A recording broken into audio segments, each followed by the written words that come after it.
गोष्टी कशा मजेच्या. शिका, संघटित व्हा, संघर्ष करा. हे वाक्य कोणी म्हटले माहिती आहे का?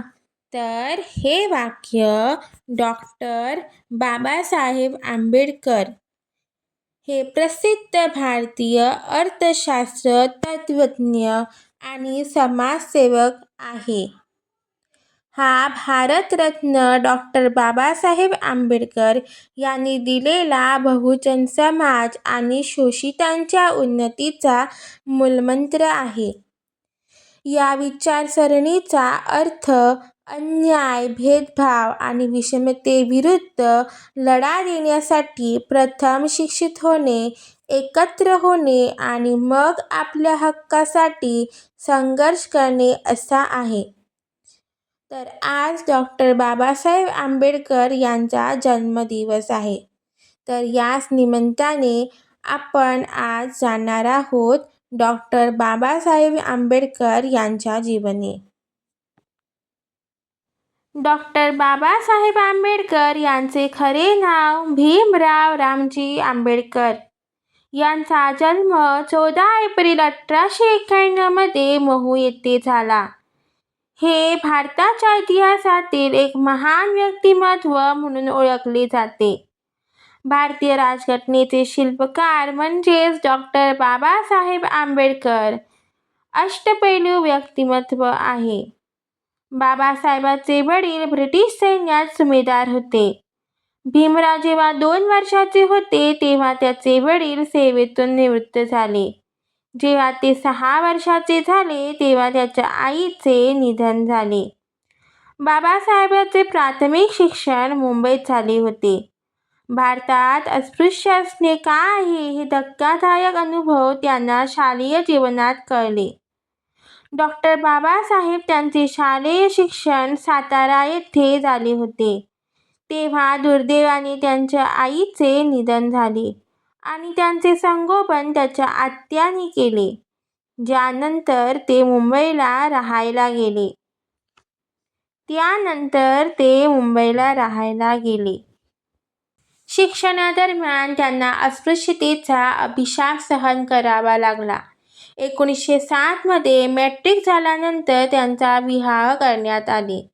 1912 मध्ये एलिफिन्स्टीन कॉलेजमधून पदवी प्राप्त केली, ज्यासाठी त्यांना बडोदा संस्थानाचे सयाजीराव गायकवाड यांच्याकडून शिष्यवृत्ती मिळाली.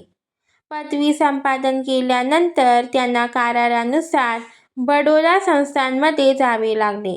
बडोद्यात असताना त्यांच्या वडिलांचे निधन झाले. 1913 या वर्षी आंबेडकरांना उच्च शिक्षणासाठी अमेरिकेला जाण्याची विद्वान म्हणून निवड झाली. त्यांनी कोलंबिया विद्यापीठातून 1915 आणि 1916 मध्ये अनुक्रमे एम.ए. आणि पीएच.डी. पदवी प्राप्त केली. पुढील शिक्षणासाठी ते लंडनला रवाना झाले. त्यांना ग्रॅज्युएट फॉर लॉ मध्ये प्रवेश मिळाला. London school of economic and political सायन्सची एस.टी. ची परवानगी करण्यास मिळाली. पण काय झाले? बडोद्याच्या दिवाणांनी त्यांना भारतात परत बोलावले. पुढे त्यांनी बार ॲट लॉ आणि डी.एस. ची पदवी देखील प्राप्त केली. त्यांनी जर्मनीतील बॉन विद्यापीठातही शिक्षण घेतले.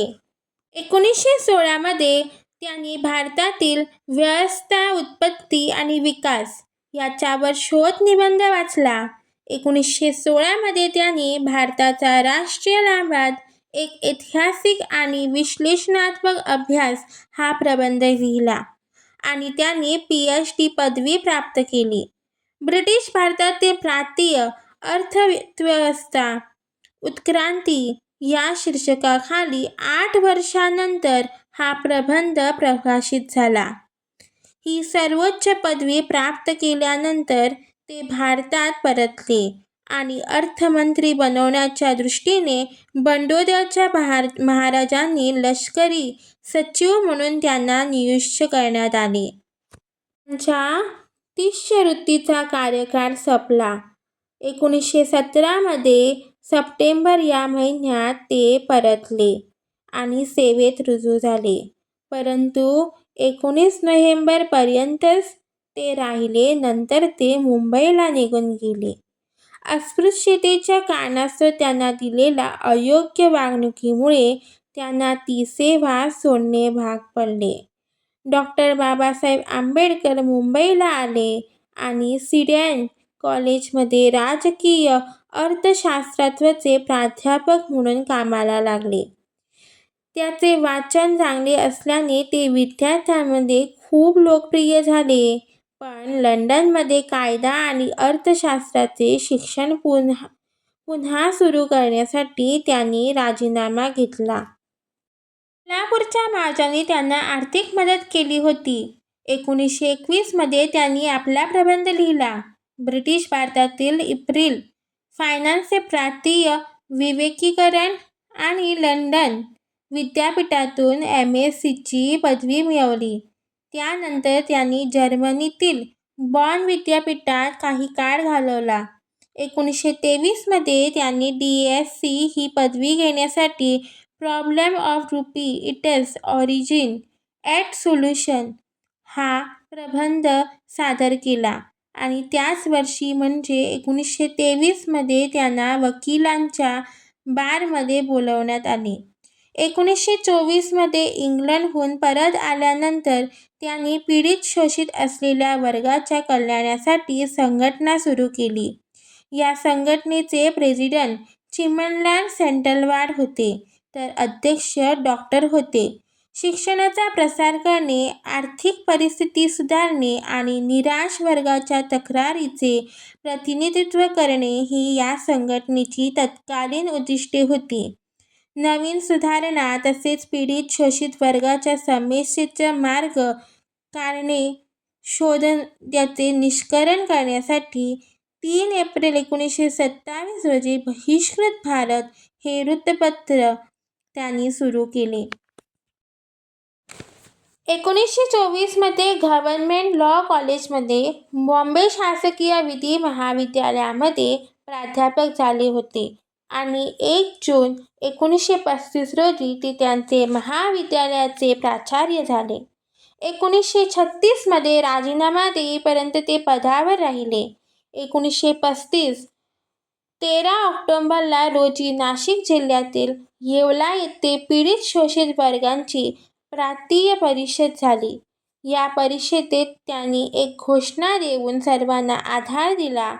मी हिंदू धर्मात जन्मले, पण हिंदू म्हणून मरणार नाही. 1936 मध्ये त्यांनी बॉम्बे प्रेसिडेंट महार परिषदेला मार्गदर्शन केले आणि हिंदू धर्माच्या त्यागाचा पुरस्कार केला. 15 ऑगस्ट 1936 रोजी त्यांनी पीडित शोषित वर्गाच्या हिताचे रक्षण करण्यासाठी स्वतंत्र मजूर पक्ष या पक्षाची स्थापना केली. यामध्ये मुख्यतः कामगारांची संख्या मोठी झाली. 1938 मध्ये काँग्रेसने अस्पृश्य या नावामध्ये बदल करणारे विधेयक आणले गेले. त्यावर डॉ. आंबेडकर यांनी टीका केली. त्यांच्या दृष्टिकोनातून नाव बदलणे हा समस्येवरचा उपाय नव्हता. 1942 मध्ये भारताच्या गव्हर्नर जनरलच्या कार्यकारी परिषदेत कामगार सदस्य म्हणून त्यांची नियुक्ती झाली.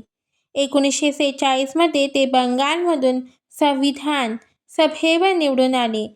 त्याच वेळी त्यांनी शूद्र कोण होते या नावाचे आपले पुस्तक प्रकाशित केले. स्वातंत्र्यानंतर 1947 मध्ये नेहरूंच्या पहिल्या मंत्रिमंडळात त्यांची कायदा आणि न्याय मंत्री म्हणून नियुक्ती झाली. परंतु 1951 मध्ये त्यांनी काश्मीर प्रश्न, भारताचे परराष्ट्र धोरण आणि हिंदू कोड बिल याबाबत नेहरूंच्या धोरणावरून मतभेद व्यक्त करत आपल्या मंत्रिपदाचा राजीनामा दिला. भारताच्या राज्यघटनेचा मसुदा तयार करण्यामधील त्यांच्या योगदानाचा गौरव म्हणून 1952 मध्ये कोलंबिया विद्यापीठाने त्यांनी LLD ची पदवी बहाल करण्यात आली. 1955 मध्ये त्यांनी थॉट्स ऑन लिंग्विस्टिक स्टेटस हे आपले पुस्तक प्रकाशित केले. 12 जानेवारी 1953 रोजी उस्मानिया विद्यापीठाने डॉक्टर B.R. आंबेडकर यांना डॉक्टरेट ही पदवी प्रदान केली. मी हिंदू म्हणून मरणार नाही, ही 1935 साली येवला इथे आपली घोषणा केली आणि त्यांनी अखेर 21 वर्षांनंतर ती खरी ठरवली. डॉक्टर बाबासाहेब आंबेडकर यांनी आपल्या शिक्षणाचा उपयोग देशातील रंजलेल्या, गंजलेल्या व अस्पृश्य लोकांसाठी करण्याचे ठरविले. त्यांनी तरुणांना शिका, संघटित व्हा व संघर्ष करा हा संदेश दिला. त्यांनी भारतातील जातीव्यवस्था, उच्च-नीचता कमी करण्यासाठी खूप प्रयत्न केले. त्यांनी अनेक विषयावरील पुस्तकांचे लेखनही केले. रमाबाई यानेही उत्तम सहकार्य केले. त्या कपाळाचा कुंकू हा आपला दागिना समजत. त्यांनी बाबासाहेबांच्या खांद्याला खांदा लावून त्यांच्या शिक्षणात खूप मदत केली. आपल्या भारत देशात सर्वात जास्त शिक्षणाच्या पदव्या डॉक्टर बाबासाहेबांनी घेतल्या आहेत. त्यांनी बॅरिस्टर बनून दलितांना हक्क मिळवून दिले. त्यांनी अनेक आंदोलन, सत्याग्रही केले होते. डॉक्टर बाबासाहेब आंबेडकर यांनी 14 ऑक्टोबर 1956 रोजी नागपूरच्या दीक्षाभूमीवर लाखो लोकांच्या उपस्थितीत बौद्ध धर्माची दीक्षा ग्रहण केली.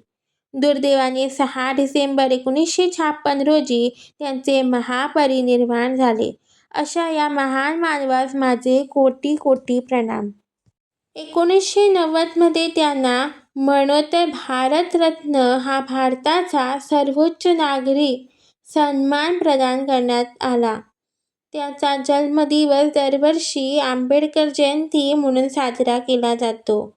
2012 मध्ये द ग्रेट इंडिया नावाच्या सर्वेक्षणात आंबेडकरांची सर्वश्रेष्ठ भारतीय म्हणून निवड करण्यात आली आहे.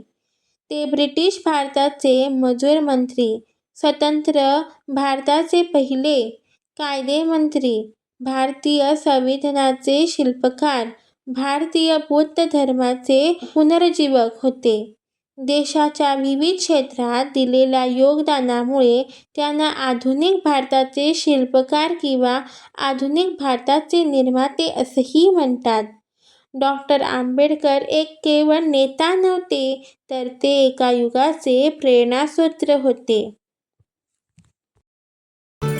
माझा व्हिडिओ आवडला असेल तर लाईक करा, शेअर करा, सबस्क्राईब करा.